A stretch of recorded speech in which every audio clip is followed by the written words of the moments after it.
Hello my dear students, ಹೇಗಿದ್ದೀರಾ ಎಲ್ಲರೂ? Welcome to Pallavi tutorials. ಮಕ್ಕಳ, ಈ ಒಂದು ವಿಡಿಯೋದಲ್ಲಿ ದ್ವಿತೀಯ PUC ಕನ್ನಡ ವಿಷಯಕ್ಕೆ ಸಂಬಂಧಪಟ್ಟಾಗೆ ಮಾದರಿ ಪ್ರಶ್ನೆ ಪತ್ರಿಕೆ 2ರಲ್ಲಿ ಕೇಳಿರುವಂತಹ ಪ್ರಶ್ನೆಗಳಿಗೆ ಉತ್ತರವನ್ನು ಹೇಳ್ತಾ ಇದ್ದೀನಿ. ಸೊ ವಾರ್ಷಿಕ ಪರೀಕ್ಷೆಯಲ್ಲಿ ಉತ್ತಮ ಅಂಕಗಳನ್ನ ಗಳಿಸ್ಕೊಳ್ಬೇಕು, ನೀವು ತೆಗಿಬೇಕು ಅನ್ನುವಂಥ ಕಾರಣಕ್ಕೆ ಕರ್ನಾಟಕ ಶಾಲಾ ಪರೀಕ್ಷೆ ಮತ್ತು ಮೌಲ್ಯ ನಿರ್ಣಯ ಮಂಡಳಿಯಿಂದ ಪ್ರತಿಯೊಂದು ವಿಷಯಕ್ಕೆ ಸಂಬಂಧಪಟ್ಟಂತೆ 3 ಮಾದರಿ ಪ್ರಶ್ನೆ ಪತ್ರಿಕೆಗಳನ್ನ ಬಿಡುಗಡೆ ಮಾಡಿದ್ದಾರೆ. ಅದರಲ್ಲಿ ಮಾದರಿ ಪ್ರಶ್ನೆ ಪತ್ರಿಕೆ 1 ಹಾಗೂ 3ಕ್ಕೆ ಉತ್ತರವನ್ನು ಹೇಳಿದ್ದೀನಿ. ಸೊ ಈ ಒಂದು ವಿಡಿಯೋದಲ್ಲಿ ಮಾದರಿ ಪ್ರಶ್ನೆ ಪತ್ರಿಕೆ 2ಕ್ಕೆ ಉತ್ತರಗಳು ಏನೇನು ಅಂತ ನೋಡ್ತಾ ಹೋಗೋಣ. ಮೊದಲ ವಿಭಾಗ ಬಹು ಆಯ್ಕೆ ಪ್ರಶ್ನೆಗಳಾಗಿರುತ್ತೆ. 4 ಉತ್ತರಗಳಿರುತ್ತೆ. ಸರಿಯಾದ ಉತ್ತರವನ್ನು ಆರಿಸಿ ನೀವು ಬರಿಬೇಕು. ಮೊದಲ ಪ್ರಶ್ನೆ: ರಾವಣನ ರೂಪು ಸೀತಾದೇವಿಗೆ ತೃಣಕಲ್ಪಮಾಯಿತು, ಪತಿಭಕ್ತಿಯೊಳಾರಿ ವನಿತೆಯ ತೆರದಿಂ ಸದ್ಭಾವ ಮನನೊಳಕೊಂಡ ಪುಣ್ಯವತಿಯರ್ ಸತಿಯರ್. ಈ ಪದ್ಯಭಾಗಕ್ಕೆ ಸಂಬಂಧಿಸಿದಂತೆ ಕೆಳಗಿನ ಯಾವ ಹೇಳಿಕೆ ಸರಿಯಾಗಿದೆ ಅಂತ ಕೇಳಿದರೆ ಇದಕ್ಕೆ ಉತ್ತರ ಆಪ್ಷನ್ 3 ಇ ಆಗಿರುತ್ತೆ. ಸೀತೆ ರಾಮನಲ್ಲಿ ಸದ್ಭಾವ ಒಳಗೊಂಡ ಪುಣ್ಯವತಿ. ನೆಕ್ಸ್ಟು, ಗುರು ಹೇಗೆ ವರ್ತಿಸಬಾರದು? ಗುರು ಲಘುವಾಗಿ ವರ್ತಿಸಬಾರದು. ಉತ್ತರ ಲಘುವಾಗಿ. ಹಗೆಯನ್ನು ಏನೆಂದು ಉಪೇಕ್ಷಿಸಬಾರದು ಅಂತ ಇದೆ. ಇದಕ್ಕೆ ಉತ್ತರ ಹಗೆಯನ್ನು ಬಾಲಕನೆಂದು ಉಪೇಕ್ಷಿಸಬಾರದು. ಉತ್ತರ ಬಾಲಕನೆಂದು. ದುರ್ಗಂಧ ಬಿಡದಿರುವುದು ಊರಹಂದಿ. 5ನೇ ಪ್ರಶ್ನೆ: ಹುಸಿನಿದ್ದೆ ಸಾಕು ಎಂದು ಕವಿ ಹೇಳಿರುವುದು ಮಕ್ಕಳಿಗೆ. ನೆಕ್ಸ್ಟು 6ನೇ ಪ್ರಶ್ನೆ: ನಾಗರಿಕತೆಯ ಉನ್ನತಿಯ ಆದರ್ಶದೊಡನೆ ಆರಂಭವಾಗುವ ಅಭಿವೃದ್ಧಿಯು ಏನಾಗುತ್ತದೆ? ದೂರದೃಷ್ಟಿ ಒಳನೋಟವಿರುವ ಅಭಿವೃದ್ಧಿಯಾಗುತ್ತದೆ. ದೂರದೃಷ್ಟಿ ಒಳನೋಟವಿರುವ ಅಭಿವೃದ್ಧಿಯಾಗಿರುತ್ತದೆ. ಮುಂದಿನ ಪ್ರಶ್ನೆ: ಹಳ್ಳಿಯ ಚಹಾ ಫಳಾರದ ಅಂಗಡಿಯ ಹೆಸರು ಚಂದ್ರಭವನ. ಮುಂದಿನ ಪ್ರಶ್ನೆ: ಅಲ್ರಿ, ಲೈನ್ ಮೇಲೆ ಬಿದ್ದ ಮರ ತೆಗೆದು ಹಾಕೋದು ಕಾನೂನು ಬಾಹಿರ ಕೆಲಸ ಅಂತ ನಿಮ್ಮ ಬಾಯಲ್ಲೇ ನಾನು ಕೇಳ್ತಿರೋದು. ನಿಮ್ಮ ಡಿಪಾರ್ಟ್ಮೆಂಟಿನ ಮರ ಅವನ ಡಿಪಾರ್ಟ್ಮೆಂಟಿನ ಕಂಬದ ಮೇಲೆ ಬಿದ್ದರೆ ಅವನು ಅದನ್ನು ತೆಗೆದು ಹಾಕಬೇಕೋ ಬೇಡವೋ ಹೇಳಿ. ಲೇಖಕರ ಈ ಮಾತುಗಳಿಗೆ ಕೆಳಗಿನ ಯಾವ ಹೇಳಿಕೆ ಸೂಕ್ತ ಸ್ಪಷ್ಟನೆಯಾಗಿದೆ ಅಂತ ಇದೆ. ಲೈನ್ ಮೇಲೆ ಬಿದ್ದ ಮರ ತೆಗೆಯೋದು ತಪ್ಪಲ್ಲ. ನೆಕ್ಸ್ಟು 9ನೇ ಪ್ರಶ್ನೆ: ಆನೆ ಇಲ್ಲದ್ದರಿಂದ ವೇಲಾಯುಧ ಕೆಲಸಕ್ಕೆ ಸೇರಿದ್ದು ಶಿವೇಗೌಡರ ಹತ್ತಿರ. 10ನೇ ಪ್ರಶ್ನೆ, ಕೊನೆ ಪ್ರಶ್ನೆ: ಪೊಲೀಸರು ಏನೆಂದು ಮಹಜರು ಬರೆದುಕೊಂಡರು? ಕೋವಿ ಸಿಕ್ಕಿದೆ, ಆದರೆ ಹೆಣ ಸಿಗಲಿಲ್ಲ ಎಂಬ ಮಹಜರು ಬರೆದುಕೊಂಡರು. ನೆಕ್ಸ್ಟು ಬಿಟ್ಟ ಸ್ಥಳ ಪ್ರಶ್ನೆಗಳು. ಬ್ರಾಕೆಟಲ್ಲಿ ಉತ್ತರವನ್ನು ಕೊಟ್ಟಿರ್ತಾರೆ. ಸರಿಯಾದ ಉತ್ತರವನ್ನು ಆರಿಸಿ ಬರಿಬೇಕು. 11ನೇ ಪ್ರಶ್ನೆ: ಡ್ಯಾಶ್ ಬಗ್ಗೆ ತಿಳಿಯಲು ಲೇಖಕಿ ಕಮಲಮ್ಮ ಮೇಡಮ್ ಅವರನ್ನು ಭೇಟಿ ಮಾಡಿದರು. Kidney stone. ಸ್ಥಳೀಯ ಭಾಷೆ ಕಲಿಯದ ಅನ್ಯ ಭಾಷಿಕರು ದ್ವೀಪಜೀವಿ ಆಗುತ್ತಾರೆ. ಧಣಿ ಎಂದಿಗೂ ಒಕ್ಕಲ ಮಕ್ಕಳ ನಂಬುವುದಿಲ್ಲ. ವಿಜ್ಞಾನದ ಅಡಿಪಾಯ ಪ್ರಶ್ನೆ ಕೇಳುವುದು. ಮನೋರಮೆ ಶ್ರೀರಾಮಾಶ್ವಮೇಧ ಕತೆ ಹೇಳಬೇಕೆಂದು ಕೇಳಿದಳು. ನೆಕ್ಸ್ಟು ಮುಂದಿನ ಪ್ರಶ್ನೆ: ಹೊಂದಿಸಿ ಬರೆಯಿರಿ. ಪದ್ಯಕ್ಕೆ ಸಂಬಂಧಪಟ್ಟಂತೆ ಹೊಂದಿಸಿ ಬರೆಯಿರಿ ಪ್ರಶ್ನೆಯನ್ನು ಕೇಳ್ತಾರೆ. ಹಾಗಾಗಿ ಪದ್ಯ ಭಾಗದ ಹೆಸರಾಗಿರ್ಬೋದು, ಪದ್ಯವನ್ನು ರಚನೆ ಮಾಡಿದವರ ಹೆಸರಾಗಿರ್ಬೋದು, ಆಕರ ಗ್ರಂಥ ಆಗಿರಬಹುದು, ಅಥವಾ ಪದ್ಯವನ್ನು ಬರೆದಂತಹ ಕವಿ ಯಾರಿದ್ದಾರೆ ಅವರಿಗೆ ಸಂಬಂಧಪಟ್ಟಂಥ ಕೆಲವೊಂದು ವಿಚಾರಗಳನ್ನ ನೀವು ನೋಡ್ಕೊಂಡಿರಬೇಕಾಗತ್ತೆ.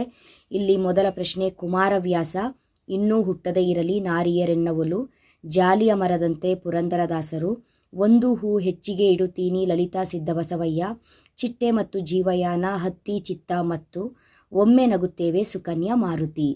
ನೆಕ್ಸ್ಟು 2 ಅಂಕದ ಪ್ರಶ್ನೆಗಳು. ರಾವಣನು ಅಂತಿಮವಾಗಿ ಯಾವ ನಿರ್ಧಾರಕ್ಕೆ ಬರುತ್ತಾನೆ?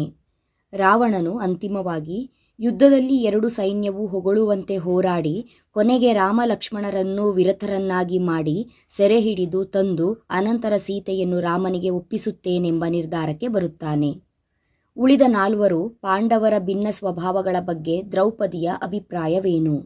ದ್ರೌಪದಿಯು ಭೀಮನೊಬ್ಬನೇ ಕಷ್ಟಕ್ಕಾಗುವವನು ಎಂದುಕೊಂಡು ಉಳಿದ 4 ರಮಿಸಲು ಮುಂದಾಗುವರು. ಹೆಂಡತಿಯ ಮಾನರಕ್ಷಣೆಯ ಸಂದರ್ಭ ಬಂದಾಗ ಕಾಲ್ತೆಗೆಯುವರು. ಅವಳ ಪಾಲಿಗೆ ಅವರೆಲ್ಲ ಉಚಿತ ಬಾಹಿರರು ಎಂಬುದು ದ್ರೌಪದಿಯ ಅಭಿಪ್ರಾಯವಾಗಿತ್ತು. ನೆಕ್ಸ್ಟು ಮುಂದಿನ ಪ್ರಶ್ನೆ: ಕವಿಯ ಪ್ರಕಾರ ಮುಪ್ಪು ಮತ್ತು ಹರೆಯದ ನಡುವಿನ ವ್ಯತ್ಯಾಸವೇನು? ಕವಿಯ ಪ್ರಕಾರ ಮುಪ್ಪು ಚಿಂತನದಿ ಮುಳುಗುವ ಕಾಲ, ಬದುಕಿನ ಅಂತ್ಯದ ಮುಳುಗುವ ಹೊತ್ತು, ಹರೆಯ ಸುಗ್ಗಿಯಂತೆ ಸಂಭ್ರಮ, ಬೆಳಗು ಜಾವದಂತೆ ಹೊಸ ಹುರುಪಿನ ಸಮೃದ್ಧಿಯ ಚೈತನ್ಯದ ಕಾಲವಾಗಿದೆ. ನೆಕ್ಸ್ಟು ಮುದುಕ ಏನೆಂದು ಗೋಗರೆಯುತ್ತಾನೆ? ಮುದುಕ ಏನೆಂದು ಗೋಗರೆಯುತ್ತಾನೆ? ಇದಕ್ಕೆ ಉತ್ತರ: ಮುದುಕ ಫೋನು ಮಾಡಿದಾಗಲೆಲ್ಲ ಮಾತಾಡು ಮಾತಾಡು ಆಡು ಮಾತಾಡುತ್ತಲೇ ಇರು ನಿಲ್ಲಿಸಬೇಡ ಎಂದು ಮುದುಕಿಗೆ ಗೋಗರಿಯುತ್ತಾನೆ. ನೆಕ್ಸ್ಟು ಪದ್ಯ ಭಾಗದ ಮೇಲೆ ಪ್ರಶ್ನೆಗಳು ಮುಗಿತು. ಗದ್ಯ ಭಾಗದ ಮೇಲೆ ಕೇಳುವಂತಹ 2 ಅಂಕದ ಪ್ರಶ್ನೆಗಳು. ಕೊನೆಯಲ್ಲಿ ಬಸಲಿಂಗನಿಗೆ ಏನೆಂದು ನಿಶ್ಚಿತವಾಗತೊಡಗಿತ್ತು. ಕೊನೆಯಲ್ಲಿ ಬಸಲಿಂಗನಿಗೆ ತನ್ನ ಉಡಾಫೆ, ಸುಳ್ಳು, ಜಾತಿ, ಮಠದ ಗುರು ಯಾರೂ ತನ್ನ ಕಣ್ಣನ್ನು ಉಳಿಸುವುದಿಲ್ಲ ಎಂದು ಬಸಲಿಂಗನಿಗೆ ನಿಶ್ಚಿತವಾಗತೊಡಗಿತ್ತು. ನೆಕ್ಸ್ಟು ಮುಂದಿನ ಪ್ರಶ್ನೆ. ಕರ್ನಾಟಕದಲ್ಲಿ ಕನ್ನಡಕ್ಕೆ ಯಾವ ಸ್ಥಾನವಿರಬೇಕೆಂದು ಹಾಮಾನಾಯಕ್ ಅಪೇಕ್ಷಿಸಿದ್ದಾರೆ ಎಂಬ ಪ್ರಶ್ನೆಯನ್ನು ಕೇಳಿದ್ದಾರೆ. ಇದಕ್ಕೆ ಉತ್ತರವನ್ನು ಬರೆಯುವಾಗ ಕರ್ನಾಟಕದಲ್ಲಿ ಕನ್ನಡವೇ ಪ್ರಥಮ, ಪ್ರಧಾನ, ರಾಜ, ರಾಣಿ, ರಾಜಕುಮಾರ ಎಲ್ಲವೂ ಯಾವ ಭಾಷೆಯಾದರೂ ಇಲ್ಲಿ ಮಿಕ್ಕ ಸೇವಕರ ಸ್ಥಾನದಲ್ಲಿರಬೇಕು. ಮುಂದಿನ ಪ್ರಶ್ನೆ. ಕಲಾಂ ಅವರು ತಾವು ಆತ್ಮಕಥೆ ಬರೆದುದು ಏತಕ್ಕಾಗಿ ಎಂಬ ಪ್ರಶ್ನೆಯನ್ನು ಕೇಳಿದ್ದಾರೆ. ಇದಕ್ಕೆ ಉತ್ತರ ಸಾಮಾಜಿಕ ಸೌಲಭ್ಯಗಳಿಂದ ವಂಚಿತರಾಗಿರುವ ಊರಿನಲ್ಲಿ ಜನಿಸಿದ ಮಕ್ಕಳಿಗೆ ಮಾತ್ರ ಹಿಂದುಳಿದವರು ಅಸಮರ್ಥರು ಅನ್ನುವ ಭ್ರಮೆಯಿಂದ ಬಿಡುಗಡೆ ಹೊಂದಲು ತಮ್ಮ ಬದುಕು ಸ್ಫೂರ್ತಿ ನೀಡಬಹುದೇನೋ ಎಂಬ ಭಾವನೆಯಿಂದ ಆತ್ಮಕಥೆ ಬರೆದಿರುವುದಾಗಿ ಕಲಾಂ ಹೇಳಿಕೊಂಡಿದ್ದಾರೆ. ನೆಕ್ಸ್ಟು ಮುಂದಿನ ಪ್ರಶ್ನೆ. ಹಳ್ಳಿಯ ಚಹಾದ ಅಂಗಡಿ ಎಂದರೆ ಹೇಗಿರುತ್ತದೆ? ಹಳ್ಳಿಯ ಚಹಾದ ಅಂಗಡಿಗಳಲ್ಲಿ ಮುರುಕು ಬೆಂಚು, 3 ಕಾಲಿನ ಕುರ್ಚಿ ಇವೆ. ನೋಡಲು ಅಂದವಾಗಿರುವುದಿಲ್ಲ. ಒಂದು ರೀತಿ ಇಳಕಲ್ ಸೀರೆ ಉಟ್ಟು ಗುಳೇದ ಗುಡ್ಡದ ಕುಪಸ ತೊಟ್ಟ ಹೆಣ್ಣಿನಂತೆ ಇರುತ್ತದೆ. ನೆಕ್ಸ್ಟು ದೀರ್ಘಗದ್ಯಕ್ಕೆ ಸಂಬಂಧಪಟ್ಟಂತೆ 2 ಅಂಕದ ಪ್ರಶ್ನೆಗಳು. ಮಠದವರಿಗೆ ಆನೆಗಿಂತ ವೇಲಾಯುಧನನ್ನು ಸಾಕಲು ತ್ರಾಸಾದುದೇಕೆ?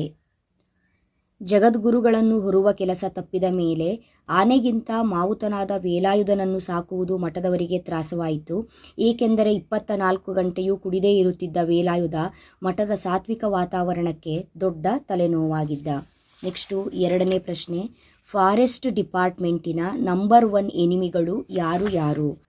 ಮಲೆನಾಡಿನ ಮಳೆಗೆ ಫಾರೆಸ್ಟ್, PWD ನವರು, ಕರೆಂಟಿನವರು, ಟೆಲಿಫೋನ್ ಡಿಪಾರ್ಟ್ಮೆಂಟ್ನವರು, ಈ 3 ಡಿಪಾರ್ಟ್ಮೆಂಟುಗಳು ಫಾರೆಸ್ಟ್ ಡಿಪಾರ್ಟ್ಮೆಂಟಿನವರ ನಂಬರ್ 1 ಎನಿಮಿಗಳು. ನೆಕ್ಸ್ಟು ಮುಂದಿನ ಪ್ರಶ್ನೆ. ದುರ್ಗಪ್ಪ ತನ್ನ ಕೆಲಸ ಅತ್ಯಂತ ಅಪಾಯಕಾರಿ ಎಂದು ಹೇಗೆ ವಿವರಿಸುತ್ತಾನೆ? ಇದಕ್ಕೆ ಉತ್ತರವನ್ನು ಬರೆಯುವಾಗ ಲೈನ್ಮನ್ ಕೆಲಸಕ್ಕೆ ಸೇರಿದ ಮೇಲೆ ಪ್ರಾಣದ ಆಸೆ ಇಟ್ಕೊಂಡ್ರೆ ಆಗತ್ತಾ? ಡಿಪಾರ್ಟ್ಮೆಂಟಿನ ಲೈನ್ಮನ್ಗಳು ಯಾರು ಸರ್ವೀಸ್ ಮುಗಿಸಿ ರಿಟೈರ್ ಆಗಿರೋರೇ ಇಲ್ಲ. ಕರೆಂಟಿನ ಜೊತೆ ಕೆಲಸ ಅದು. ಒಂದಲ್ಲ ಒಂದು ದಿನ ಎಚ್ಚರ ತಪ್ಪಿದರೂ ಅಲ್ಲಿಗೆ ಮುಗಿದಂಗೆ ಎಂದು ತನ್ನ ಕೆಲಸ ಅತ್ಯಂತ ಅಪಾಯದ್ದು ಎಂದು ದುರ್ಗಪ್ಪ ವಿವರಿಸಿದ. ನೆಕ್ಸ್ಟು ಮುಂದಿನ ಪ್ರಶ್ನೆ. ಆನೆಯನ್ನು ಹದ್ದು ಬಸ್ತಿನಲ್ಲಿಡುವುದರ ಬಗ್ಗೆ ವೇಲಾಯುಧನ ಅಪ್ಪ ಏನು ತಿಳಿಸಿದ್ದ? ಆನೆಯ ಕಾಲಿನ ಉಗುರುಗಳ ಬಳಿ ಅಂಕುಶದಿಂದ ತಿವಿದರೆ ಅದಕ್ಕೆ ಪ್ರಾಣವೇ ಹೋಗುವಷ್ಟು ನೋವಾಗುತ್ತದೆಂದು, ಆ ಭಯಂಕರ ನೋವಿಗೆ ಎಂಥ ಪುಂಡು ಆನೆಯಾದರೂ 4 ಸಾರಿ ತಿವಿಯುವುದರೊಳಗೆ ಶರಣಾಗಿ ನೆಲದ ಮೇಲೆ ಮಲಗಿ ಬಿಡುತ್ತದೆಂದು ವೇಲಾಯುಧನ ಅಪ್ಪ ತಿಳಿಸಿದ್ದನು. ನೆಕ್ಸ್ಟು ಪದ್ಯ, ಗದ್ಯ, ದೀರ್ಘಗದ್ಯಕ್ಕೆ ಸಂಬಂಧಪಟ್ಟಂತೆ ಸಂದರ್ಭದ ಪ್ರಶ್ನೆಗಳಿರುತ್ತೆ. ಇಂಪಾರ್ಟೆಂಟ್ ಪ್ರಶ್ನೆಗಳು ಕರೆಕ್ಟಾಗಿ ನೋಡ್ಕೊಳ್ಳಿ. ಅದೇ ರೀತಿಯಾಗಿ ಈ ವಿಭಾಗದಲ್ಲಿ ಕೇಳುವಂತಹ 4 ಅಂಕದ ಪ್ರಶ್ನೆಗಳು, ಇಲ್ಲಿ ಕೊಟ್ಟಿರುವಂಥ ಪ್ರಶ್ನೆಗಳು ನಿಮ್ಮ ಪರೀಕ್ಷಾ ದೃಷ್ಟಿಯಿಂದ ಬಹುಮುಖ್ಯವಾಗಿರುತ್ತೆ. ದೀರ್ಘಗದ್ಯ ಪ್ರಶ್ನೆಗಳನ್ನು ಕರೆಕ್ಟಾಗಿ ನೋಡ್ಕೊಳ್ಳಿ. ಅತಿ ಹೆಚ್ಚು ಅಂಕಗಳು ದೀರ್ಘಗದ್ಯ, ಕೃಷ್ಣೇಗೌಡನ ಆನೆ ಇದರಲ್ಲೇ ಕವರ್ ಆಗುವಂಥದ್ದು. ಹಾಗಾಗಿ ನೆಗ್ಲೆಕ್ಟ್ ಮಾಡಬೇಡಿ, ಕರೆಕ್ಟಾಗಿ ಓದ್ಕೊಳ್ಳಿ. ನೆಕ್ಸ್ಟು ಭಾಷಾಭ್ಯಾಸ ಪ್ರಶ್ನೆಗಳು. ಇಲ್ಲಿ ಸಮಾನಾರ್ಥಕ ಪದಗಳನ್ನ ಕೇಳಿದರೆ, ತದ್ಭವ ರೂಪ ಕೇಳಿದರೆ, ಗುಣವಾಚಕ, ನಿಷೇಧ ರೂಪ, ನುಡಿಗಟ್ಟು, ಅದೇ ರೀತಿ ಅನ್ಯದೇಶ ಪದಗಳನ್ನ ಕೇಳಿದ್ದಾರೆ. ಸೊ ಇದಕ್ಕೆ ಉತ್ತರವನ್ನು ನೋಡ್ತಾ ಹೋಗೋದಾದರೆ ಅಲ್ಲಿ ಕೊಟ್ಟಿರುವಂಥ ಪ್ರಶ್ನೆಗಳಿಗೆ ಕರೆಕ್ಟಾಗಿ ಉತ್ತರವನ್ನು ಬರೀರಿ. 45ನೇ ಪ್ರಶ್ನೆ ಸಮಾನಾರ್ಥಕ ಪದ ಬರಿಬೇಕು. ಚಿತ್ತ ಅಂತ ಹೇಳಿದರೆ ಮನಸ್ಸು, ಗಮನ. ಮಾರ ಅಂದರೆ ಮನ್ಮಥ, ಮದನ. ತಾಳ್ಮೆ ಅಂತ ಹೇಳಿದರೆ ಸಮಾಧಾನ, ಸಹನೆ. ನೆಕ್ಸ್ಟು 46ನೇ ಪ್ರಶ್ನೆ ತದ್ಭವ ರೂಪ. ದೃಷ್ಟಿ, ದಿಟ್ಟಿ, ಯೋಗಿ, ಜೋಗಿ, ಸಂಸ್ಕೃತ, ಸಕ್ಕದ. 47ನೇ ಪ್ರಶ್ನೆ ಗುಣವಾಚಕ ಕಂಡುಹಿಡಿಯೋದು. ಮಣಾಯಾಸ, ಮಣ. ದುರ್ಜನ, ದುರ್ ಅಂದರೆ ಕೆಟ್ಟ. ಇಲ್ಲಿ ಮಣ ಅಂದರೆ ಪ್ರಮಾಣ. ಕೆನೆ ಹಾಲು, ಕೆನೆ. ನೆಕ್ಸ್ಟು ನಿಷೇಧ ರೂಪವನ್ನು ಬರಿಬೇಕು. ಹಾಡುವಳು, ಹಾಡಳು. ತಿನ್ನುವನು, ತಿನ್ನನು. ನಿಲ್ಲುವುದು, ನಿಲ್ಲದು. ನೆಕ್ಸ್ಟು 49ನೇ ಪ್ರಶ್ನೆ ಮೊರೆ ಹೋಗು. ಅತಿವೃಷ್ಟಿಯಿಂದ ನೊಂದ ರೈತರು ದೇವರಿಗೆ ಮೊರೆ ಹೋಗುತ್ತಾರೆ. ಕಾಲು ಕೀಳು. ಪೊಲೀಸನನ್ನು ಕಂಡ ಕಳ್ಳರು ಅಲ್ಲಿಂದ ಕಾಲು ಕಿತ್ತರು. ತಲೆ ಹಾಕು. ದೊಡ್ಡವರು ಮಾತನಾಡುವಾಗ ಚಿಕ್ಕವರು ಮಧ್ಯೆ ತಲೆ ಹಾಕಬಾರದು. ನೆಕ್ಸ್ಟು ನಿಮ್ಮ ಪದ್ಯ ಗದ್ಯದಲ್ಲಿ ಬರುವಂಥ ಅನ್ಯದೇಶ ಪದಗಳನ್ನು ಬರೆಯಿರಿ ಅಂತ ಕೇಳಿದರೆ, ಕಂಪ್ಯೂಟರ್, ಕಾನ್ವೆಂಟ್, ಇಂಜೆಕ್ಷನ್ ಯಾವುದಾದ್ರೂ 2 ಬರೆದ್ರೆ ಸಾಕು. ನೀವು ಯಾವುದನ್ನು ನೋಡ್ಕೊಂಡಿರ್ತೀರಿ ಅದನ್ನು ಕೂಡ ಬರಿಬಹುದು. ನೆಕ್ಸ್ಟು ಒಂದು ವಿಷಯವನ್ನು ಕುರಿತು ಪ್ರಬಂಧವನ್ನು ಬರಿಬೇಕು. ಸ್ತ್ರೀ ಭ್ರೂಣ ಹತ್ಯೆಯಿಂದ ಎದುರಾಗುವ ಸಮಸ್ಯೆಗಳೇನಿದೆ, ಅರಣ್ಯ ಮತ್ತು ವನ್ಯಜೀವಿ ಸಂರಕ್ಷಣೆಯಲ್ಲಿ ನಾಗರಿಕ ಸಮಾಜದ ಪಾತ್ರ, ಯಾವುದಾದ್ರೂ 2ರಲ್ಲಿ ಒಂದನ್ನು ಆಯ್ಕೆ ಮಾಡಿಕೊಂಡು ಕ್ಲೀನಾಗಿ ಬರೆದ್ರೆ 4 ಅಂಕಗಳನ್ನ ತಗೊಳ್ಬಹುದು. ಅದೇ ರೀತಿಯಾಗಿ ಪತ್ರವನ್ನು ಬರಿಬೇಕು. ಇಲ್ಲೂ ಕೂಡ ಅಥವಾ ಪ್ರಶ್ನೆ ಇರುತ್ತೆ. 2 ಪತ್ರದಲ್ಲಿ ಯಾವ ಪತ್ರ ನಿಮಗೆ ಈಸಿಯಾಗಿ ಬರೀಲಿಕ್ಕೆ ಕರೆಕ್ಟಾಗಿ ಬರುತ್ತೆ, 4 ಅಂಕಗಳನ್ನು ಈ ಒಂದು ಲೆಟರಲ್ಲಿ ಯಾವ ರೀತಿಯಾಗಿ ಪಡೆದುಕೊಳ್ಬಹುದು, ಯಾವ ರೀತಿಯಾಗಿ ಲೆಟರನ್ನು ಬರೀಬೇಕು ಅನ್ನೋದ್ರ ಬಗ್ಗೆ ಗಮನ ಕೊಟ್ಟು ನೋಡ್ಕೊಂಡಿರಿ ಮಕ್ಕಳೇ. ಓಕೆನಾ? ಮುಂದಿನ ವಿಡಿಯೋದಲ್ಲಿ ಮತ್ತೆ ಸಿಗ್ತೀನಿ. ಅಲ್ಲಿವರೆಗೂ ಚೆನ್ನಾಗಿ ಓದ್ಕೊಳ್ಳಿ. Thank you. All the best.